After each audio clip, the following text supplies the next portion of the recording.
Hi folks, welcome back to the channel. Thank you very much for joining me once again.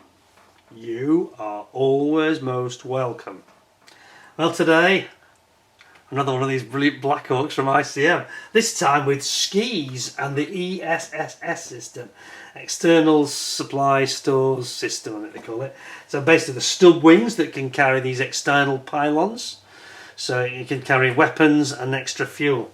So right meaty nasty Blackhawk variant, and it's a great kit, isn't it, the Blackhawk kit? Another brilliant kit from ICM, isn't it? So it's 48 scale, of course, kit number 48368. Let's have a little look at it then, shall we? So it says on the side, looks really evil, doesn't it? It says on the side, the UH-60 Blackhawk helicopter featuring the ESSS pylons, auxiliary fuel tanks and skid landing gear. So it's got skis basically. Fantastic. Specially modified landing gear struts without the cable cutters found on helicopters equipped with standard wheels. Without the cable cutters. Optional assembly with or without the ESSS system, so you don't have to have it. It gives you lots of options within the box. Feels quite heavy, this box as well.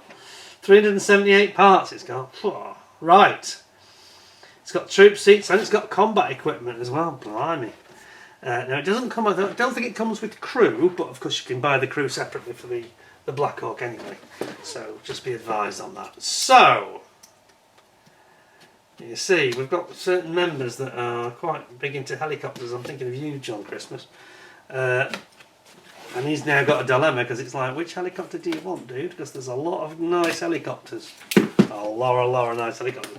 I think I'll be giving out 4, possibly even 5 helicopters. 4, I think.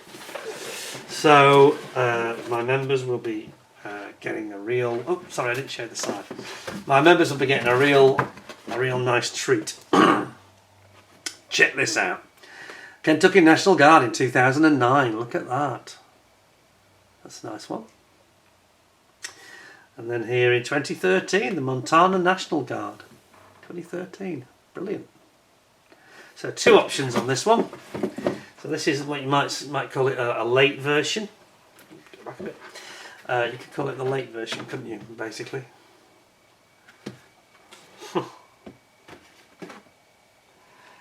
Yeah. Let's have a look what's in the box now. Probably won't go into too much detail on the Blackhawk itself, because we've seen it quite a few times. But we will open the bag and we will have a good look inside and see the interesting bits that we haven't seen previously. What does it say? The Blackhawk UH-60 is a legendary multi-role helicopter and became the backbone of the US military service. The Blackhawk saw its combat debut in Grenada in 1983. Slightly infamous, that was. That really upset the Margaret Thatcher and the Queen. Were not happy about this, I can tell you. But anyway, that was the one time that Ronald Reagan and Margaret Thatcher didn't really hit it off that evening. I think they had a bit of a row on the phone because we weren't informed what was going on. They just did it. Okay, British sovereign territory. So yeah. Anyway, we'll move on. Demonstrated exceptional survivability, withstanding hits from up to 23mm rounds and continuing to fly even with significant damage. For missions in harsh environmental conditions and extended range operations, however, the UH-60 Blackhawk can be equipped with the External Stores Support System, ESSS, and ski landing gear. The ESSS consists of special pylons mounted to the fuselage. They're like almost like a winglet, aren't they? Allowing carriage of external fuel tanks with a capacity of 230 or 450 gallons. The ski landing gear is made of fiberglass. Oh my lord, really? Do they mean fiberglass or do they mean carbon fiber composite? I'm not sure about fiberglass. And it's designed to improve landings in deep snow or soft, swampy tundra terrain. Because it spreads the load, that's why, because they're the big fat skis, aren't they?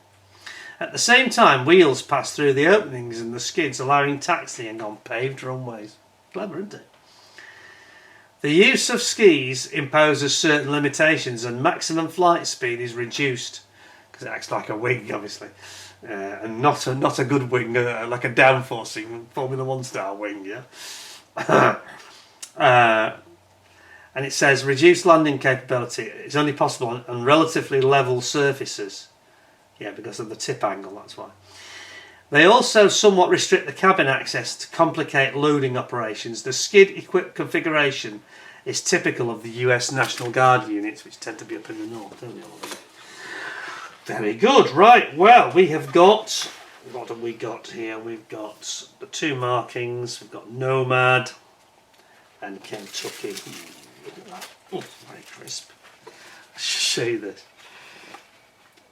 Yeah, very nice decals.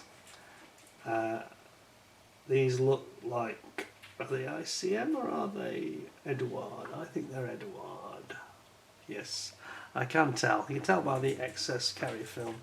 Look very carefully. Can you see it there? The halo. It's quite big, isn't it? That's usually a sign that Edouard have done it for them. Interesting.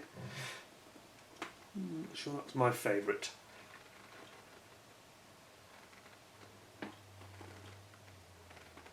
Still, they look nice. Look nice. Don't want to be too churlish about it. So let's pop that to one side. Just take the box actually.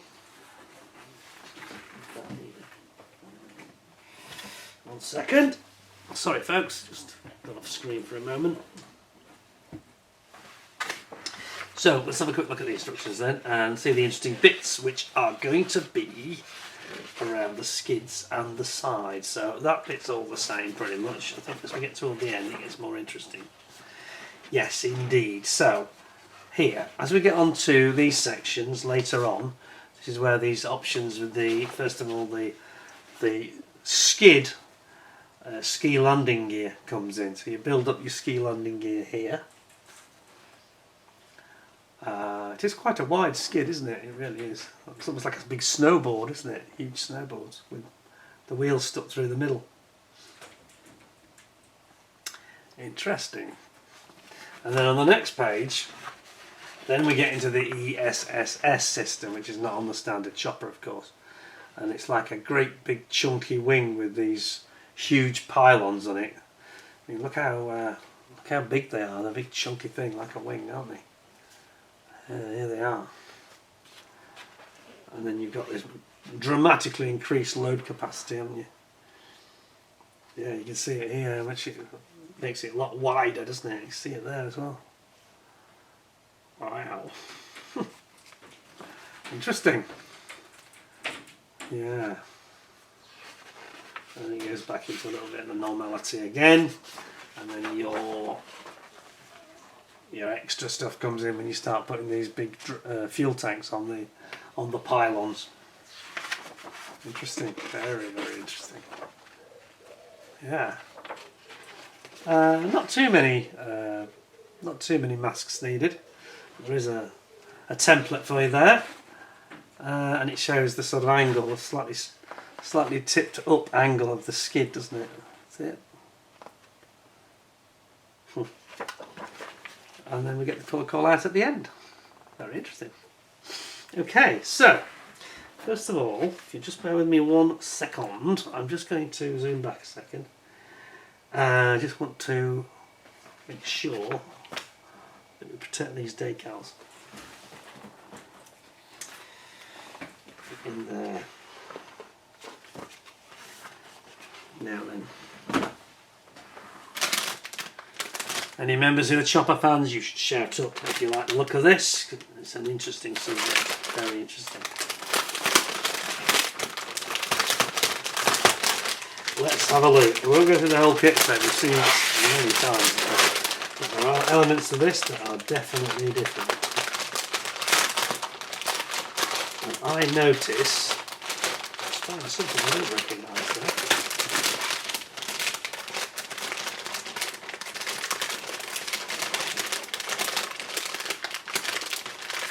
A bit of a challenge.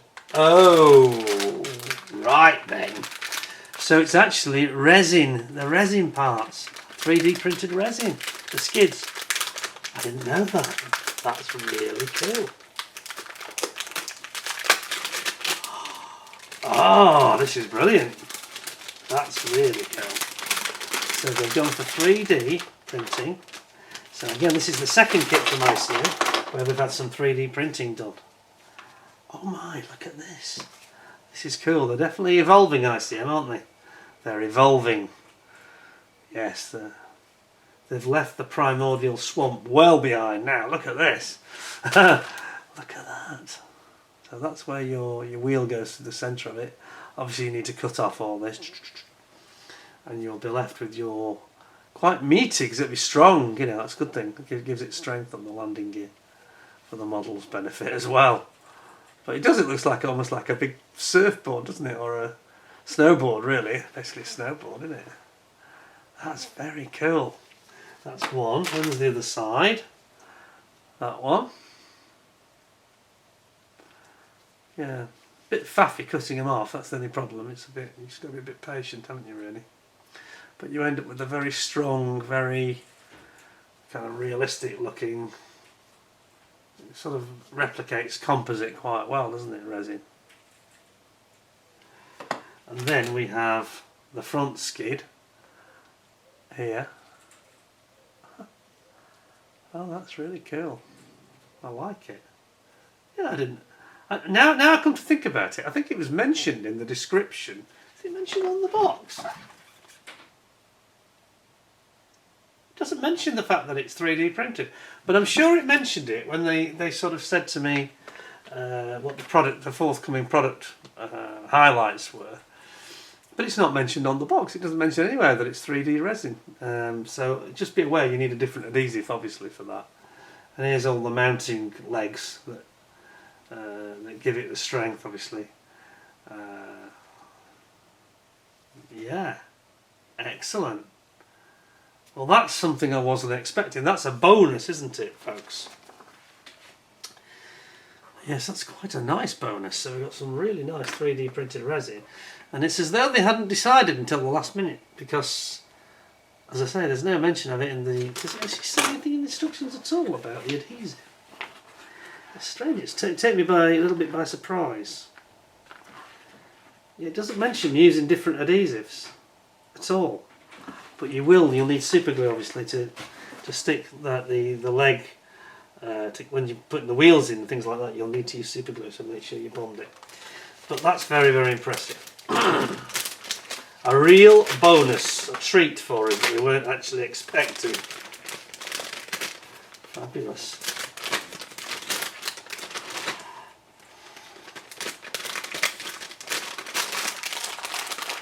Super duper. And that's that, and then there's this ESSS system. Is that also going to be... is that going to be resin as well? We'll keep that together, because that's going to go everywhere on this. Where's the ESSS system? Let me just look on the... try and find out which sprue it's on to save us time. Dum, dum, dum, dum, dum.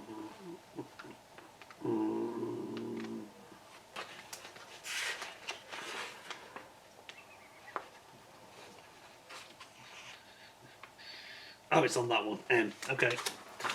So sprue M we're looking for. Just got the tanks on it. Same. I think it's that one. That one? That one. Yeah, this is the one we need. This is what we need. This has got the ESS. Here we go. So he's got these. You can see here the sort of wing. How did they describe it on the box? What did they call it? They said it was the ESS treble S pylons, they call it. Here it is. Here's the pylon.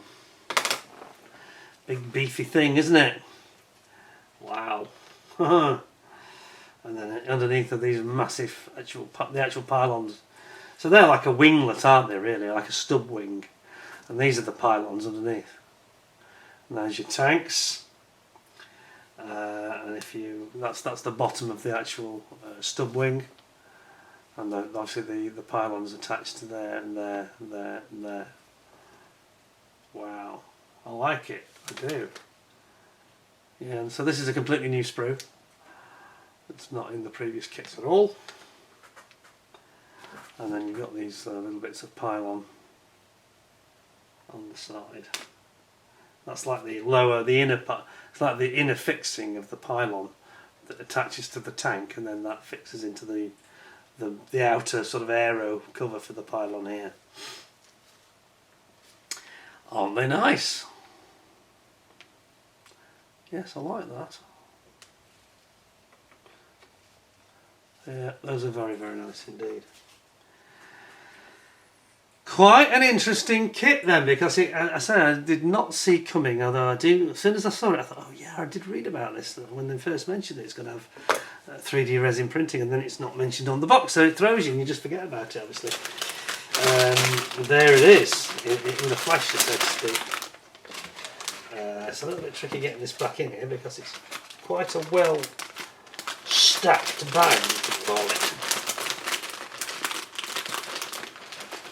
Rammed, almost. Rammed.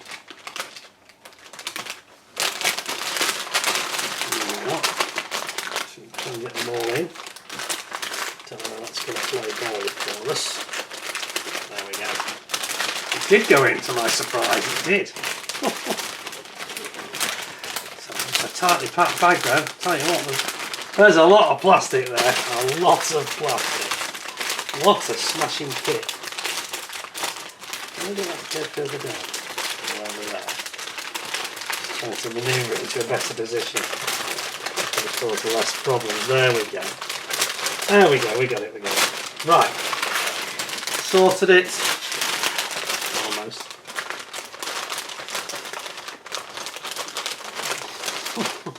Yes.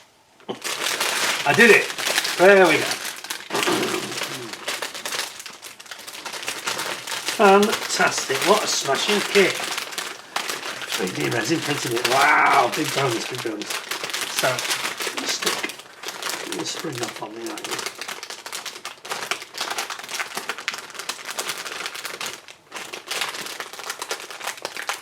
Crackle, crack. I just do it to wind you up. Right, so that's going back in there. That is an absolutely gorgeous helicopter kit, that. What a meaty chopper that really is with its skids, eh? Amazing. I'm going to give it 10 out of 10. There's nothing not to like about it. You could be churlish and say they should have been a bit clearer about that, about the resin element, especially in terms of, you know, using adhesive to stick it, because it doesn't mention it. There's no mention of it at all, really. It's almost like a last minute idea that they had, but it will look very effective, I think. And it'll give a lot of strength to the landing gear as well. You could do a nice diorama, like a snowy diorama, or maybe a jungly type diorama, landing in, you know, soft stuff in the jungle. Mainly for snow though. It's definitely a 10 out of 10 kit. That's absolutely fantastic. Hope you enjoyed that. I thought it was great. Thank you very much to ICM for sharing that with us and letting us see, donating the kit in fact, and letting us see that. I will donate that on to one of the members. I will be looking at what your preferences are. So those of you that say you like choppers, yeah, get everything, fingers crossed and everything else, and you never know, it could be you. But that's beautiful. Really enjoyed that. Thank you very much for watching. I hope you thought it was interesting. There will be more coming from ICM next month. Some even more interesting kits, you could argue. The Hudson, the brand new kit's coming out, 48 scale Hudson. You've got the 72nd scale Tahi Sky Crane with the bomb, the big bomb in it. That's going to be a brilliant kit. I reckon that's going to be probably going to be their best seller. That. It's got the front of a tall boy bomb, the one they use for deforestation, dropping it into the jungle to clear a landing strip. Just blasting a landing strip away, you know. It'd be a tough look if it made a big crater though. So it has a parachute, you know, they drop it and it drops on a parachute. And the idea is it drops slowly and it's all about blast. So I think that's why they use the parachute. They don't want to create a high velocity arrival of the weapon. Anyway, that's coming next month and you'll find that absolutely brilliant, I'm sure. Stay tuned. Thanks very much. Don't forget to give us a like. Don't forget to subscribe to my other channel. Details below. Peter Goes Rogue. Need all the subscribers over there we can get. Really appreciate your support if you can come and join us there. Lots of things to enjoy. There's cars, there's blooming everything. The puppet shows and woodpeckers, and there's something for everybody, quite literally. They're talking about TV programmes and all sorts of things. There's a real variety of aircraft and cars and all sorts. anything that's not directly modelling related, basically. So stay tuned here. I hope you'll come back to me on this channel as well, and we have plenty more interesting stuff to show in the near future. Until then, thanks for your time and watching the videos. Do appreciate your support. Become a member if you'd like to. Just press on the join button and you get all sorts of options, and you get points mean prizes. Memberships with me means rewards, you know. And you get a reward normally after 3 months of membership, and then again 6 months later. Now, I have to tell you, if the membership goes up much more, I just explained this, if it goes up to more than about 75, I think I may have to slightly alter my offering and say you'll go in a draw at whatever level you're at, because we're struggling for the sheer numbers, but you'll definitely go into a draw to win. So say there's 12 of you that are at the very top level, there probably might be just 4 or 5 kits available, so we'll do a raffle if we have to, but for now we don't need to do that. For now everybody wins, okay? And I'll only do that if I have to. I won't do it out of meanness or anything like that. It's just I physically have enough kits. Oops. But stay tuned and stay cool. Don't get too much sun in the heat wave, and I hope to see you in the very near future. And I wish you all nice holidays if you're going away for the summer holidays. Till next time then, thanks very much. Take care of yourselves, and bye for now.